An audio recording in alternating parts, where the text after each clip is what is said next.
Hey, everybody, and welcome to the FYI podcast, where we talk about faith, life, adulting, relationships, and so much more.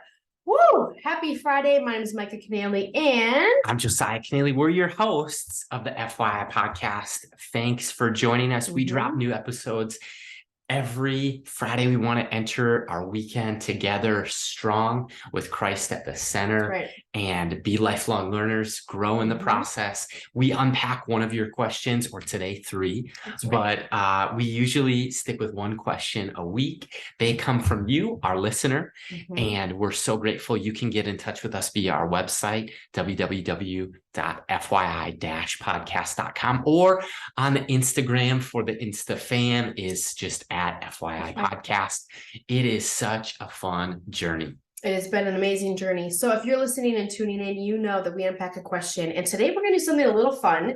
So if you're listening or tuning in on Spotify, YouTube, wherever you are at, across any platform that we are streaming, for those of you who do not know, Josiah is very passionate about finances. He went to college, went to school, debt-free. He finished, he started, he was in it. And that's a 4-year degree. That's 2 years at a, what are we going to consider? Community college. Community college. Yep. And then in addition to getting his master's. So he has a lot of financial debt that he loves to talk about and he's passionate. I don't have a lot of debt. You're passionate about not having debt. There we go. I go specify that. Sorry, guys. But many young adults are asking the questions when it comes to finances, Josiah. They are saying, how do I start off wise with money? How do I get to live out my dreams and aspirations when it comes to the finances?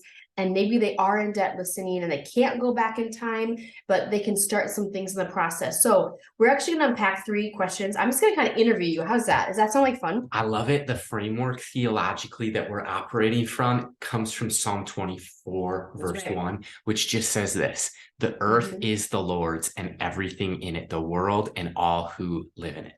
So it just reminds me that we're just stewards. That means that God's entrusted us. And we come into this world naked, we're going to leave one day naked. You can't take it with you. And at the same time, God has given us talents. He's given us time. He's given us treasure. We're actually not even our own.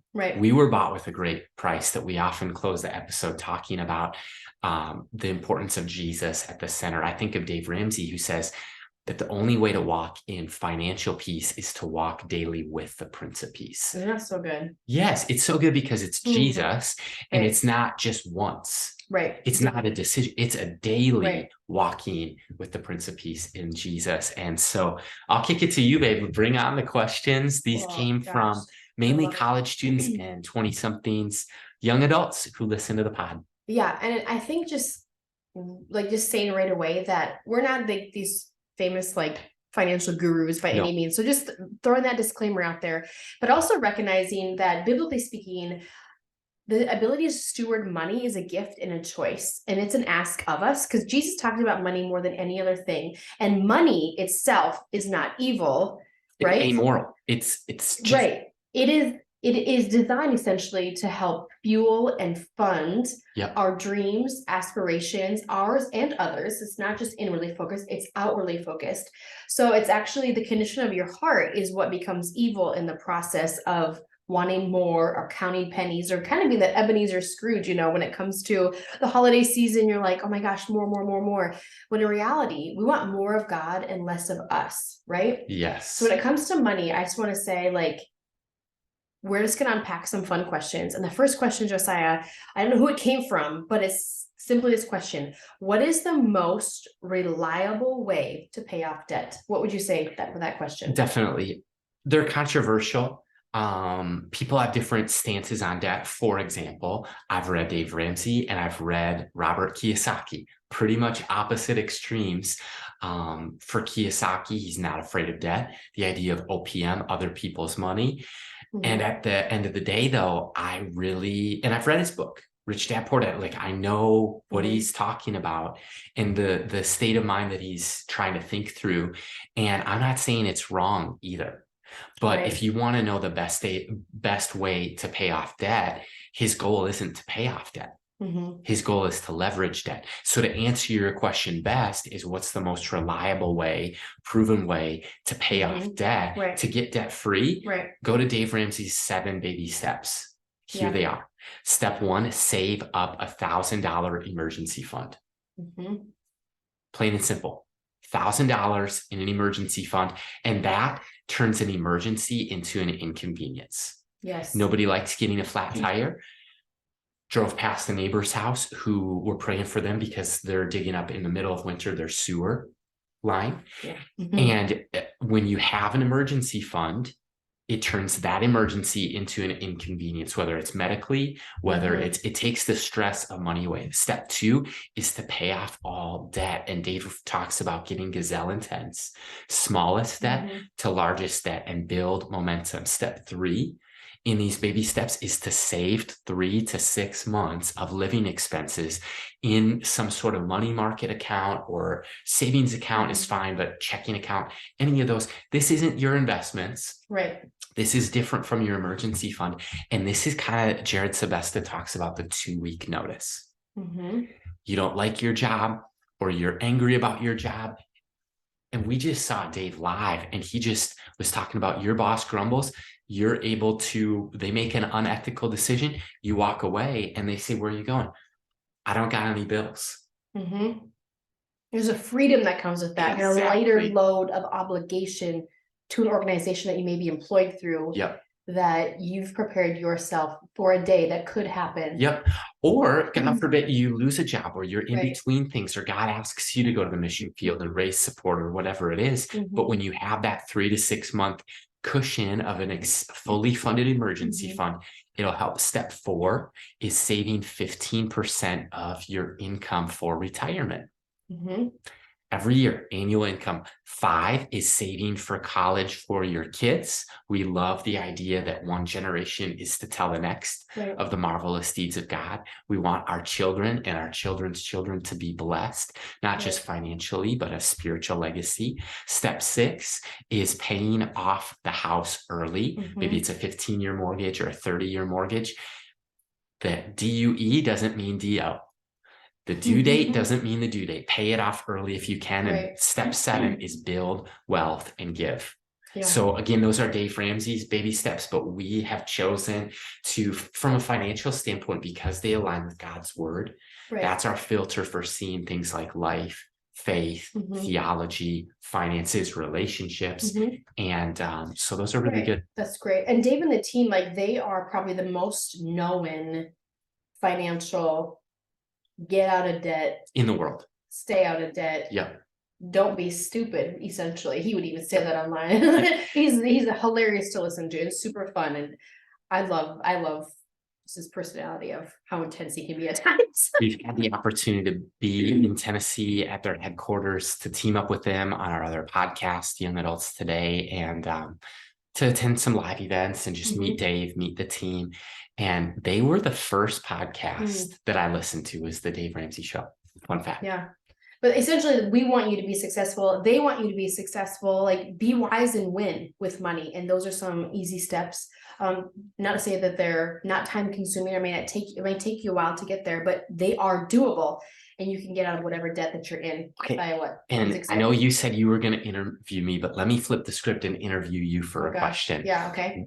We're on a journey of finances. We all are. But as for our family and our household, would you say that God's been faithful? And would you say that it surprised you on the progress of paying off debt or saving for a down payment on a home? Would you say, how would you testify of God's faithfulness, and also how these things work or don't work? I would definitely say, when God can trust you with a little, he'll trust you with more. And if he can trust you with a little, he'll trust you with a lot. And I think that we are in the baby steps of, we bought our first house, we paid off. I had some school debt that I was coming out of, and I told Josiah that straight up, even when we were dating, hey, I have X amount of dollars, just so you know. Other than that, I have zero. Anything else. Like, this is the only thing I'm carrying right now. And I would say God has definitely showed up in times and spaces and statements, like bank statements that just don't make sense. And I will just say, having children and getting that bill of like, what, my child just for the delivery was how much? $25,000. Like, wow, they're coming in this world strong. This is an investment, like not only in a life, but in everything else, but to know that God has been faithful, he's shown up, whether he uses other people or if things just don't make sense, or it's like a holiday bonus or whatever, like we've always had a roof over our head. We've always had food in our fridge. We've always had a car that's run. We've always had each other. Health is fleeting for some people, but holding on to what we have control of when it comes to taking care of ourselves, the thing that God has given. I think when we steward things in and for the name of Jesus, like he shows off when we're wondering how, right? Yep. Even in a pandemic. Yes. So I would say, yes, God has never left us hanging. And what do you think about, the baby steps? Have you had any experiences with those, or have they worked? I would say, yes, they are and have worked. I think when you do get married, if you're thinking about marriage or maybe you're engaged, to know that to become one on every single scale, from finances to money to if he were to be in debt, I'm in debt. We're in debt. There's a we. It's a he, she, and now we're a we. So I think putting those baby steps to practice the moment we got married have just only set ourselves up for success. So January 2021, our furnace goes out. That's a $5,000 bill that we were not expecting. Emergency fund. And did that hit, and we're like, oh, yeah, we felt that one, but we were essentially prepared for it in a way because we had been planning for 4 years prior to that something could happen. Not that we live out of fear of the coulds, but this is money that we're going to set aside. And if anything were to happen, it would feel like a $10 emergency versus a $20,000 emergency, whatever it is. And it's like this: marriage is selfless like Christ, because you can't use the word mine anymore. Right. You can use the word God's. Or ours. Yeah. Yep. So if you're trying to start the baby steps, start with that $1,000. Maybe you have to cut back on your eating, whatever. Stop some stuff. Do the 30-day no online shopping challenge that we've done on FYI podcast. Yes, and Josiah is still hanging in there. It's been a week? It's been 10 days. 10 days. I'm so sorry. 10 days. Those extra days do count. Okay, so Josiah, here's a second question that's kind of come through. And many people are wondering, what's the best kind of account to use to start saving for retirement? Okay.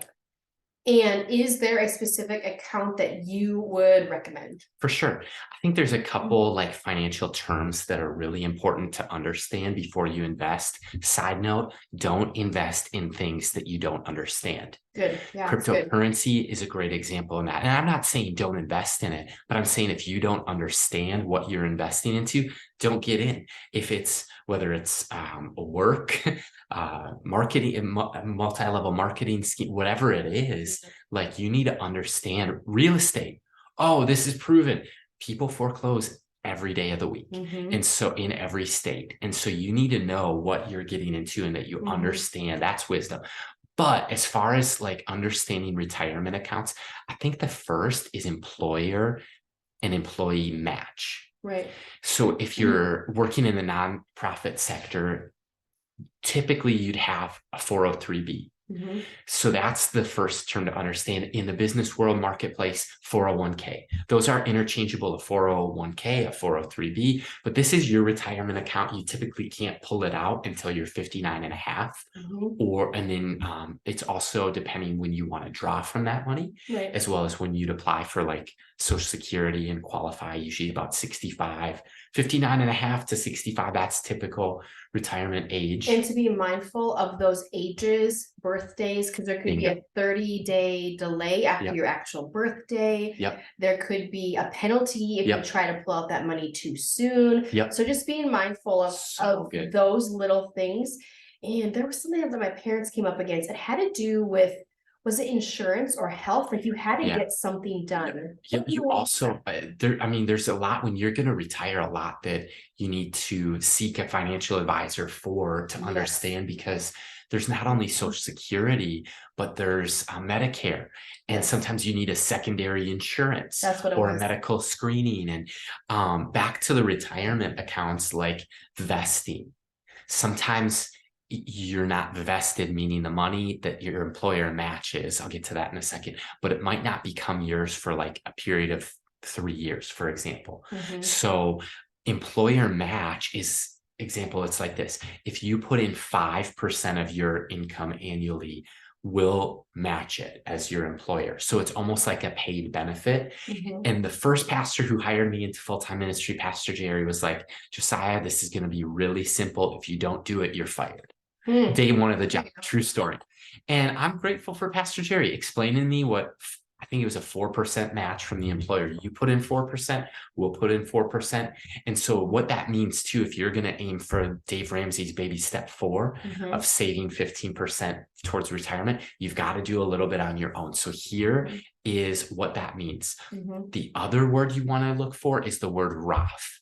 Roth, whether it's a 401k, a Roth 403b, or a Roth IRA, that means it will grow tax-free. So you pay the tax up front in the year, like say you're 31 years old, or you're 27 years old, or 22 years old listening, and you start a 401k or you start an IRA, you pay the tax that year for income taxes, but then it grows 10, 20, 30, 40 years tax-free. And then when you go to take out the money, it's tax-free income for you. And it grows too. And then here's the other word, and I just said it, IRA stands for individual retirement account. Some of these acronyms you want a financial advisor to understand or to read a little bit about to, again, do your research, but you're allowed $6,000 per year. And in a couple situation, Micah and me would each be allowed, outside of maybe if our employer matched, stuff like that, you're allowed $6,000 per year. And you could also do a traditional IRA 6,000 and Roth IRA 6,000 per person per year. And even if you're behind, like let's say that you're listening and you're like 55 years old and you feel like you haven't saved enough for retirement, there's something called the catch-up clause, or the catch-up, not like condiment, but CATCH, catch up, which allows you to save additional money for retirement. That you won't be penalized for, right? Exactly. Exactly. Right. That's a great answer. So like you said, if you don't understand some of these IRAs, Roths, and this is all super foreign to you, just enroll in a financial class 101. Find an individual within the financial world that can help steer you in the right direction. If that's something that you bring your questions. Bring your questions. They should unpack it. And the third question that we're going to land on today, Josiah, is this is against Dave Ramsey. This is about credit cards, right? He's anti-credit cards, chop them up, pay cash, everything. And maybe that just isn't a part of everybody's story. In the moment of an emergency on the road, maybe a credit card is needed to buy a plane ticket. It is needed to fix a vehicle. That's like, oh I do have my $5,000 emergency fund, but my car is right here. I need $3,000 and I don't have access to whatever. Could be one of those crazy emergencies that is a loophole, right? So many young adults are wondering, what is the best type of credit card to get when you're in college, when you're a young adult, you're just starting out, to help build your actual credit score, because there's something called ghost credit, right? Correct. And there's a solution too. Like, let's say you went the Dave Ramsey 100% way. Right. They partner with an organization called Churchill Mortgage. We're not affiliated, so we don't get the hashtag ad sponsorship yet. Oh gosh. But Churchill Mortgage, they will do something. It's a process called manual underwriting. Ooh, okay. And so if you had zero credit, you never took out student loans, you never took out credit card, no auto loan, nothing. Right.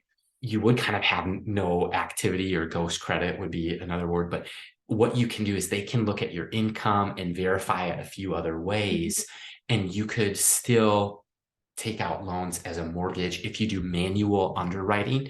And I'm sure there's other mortgage brokers that would do that, but that's the solution but so many college students or young adults do want a credit card, really to build credit. And I get that. I would just say, here's the caveat. It's a great question. If you're going to pay it off in full every month, you might look at some cash back rewards. You might look at airlines. Fun story for us. when I did some traveling, I think it was 2014, I ended up going to Israel for a month, which is about as far as you can fly from Minneapolis, where I lived. And the same year or soon after, I flew to China. And so I was doing a fair amount of traveling and also some domestically in the US. And I did take out a credit card through an airline. And this was my plan. Hadn't met Micah yet. We hadn't went on a date yet. So there was no ring. So there was no wedding bells. But I started planning for our honeymoon. And I thought, man, you know, it'd be fun would be to go on a honeymoon with credit card points. And Dave Ramsey's rebuttal to this would be nobody is getting rich by points. And I'd say you're right, Dave. And also the odds are stacked in a way that the house always wins. You hear that axiom. So I'm just saying that credit card companies, they charge 20, 21, 22%. So that's why if you're going to get a credit card, make sure that you're paying it off in full every month, which I've done since I was 18 years old.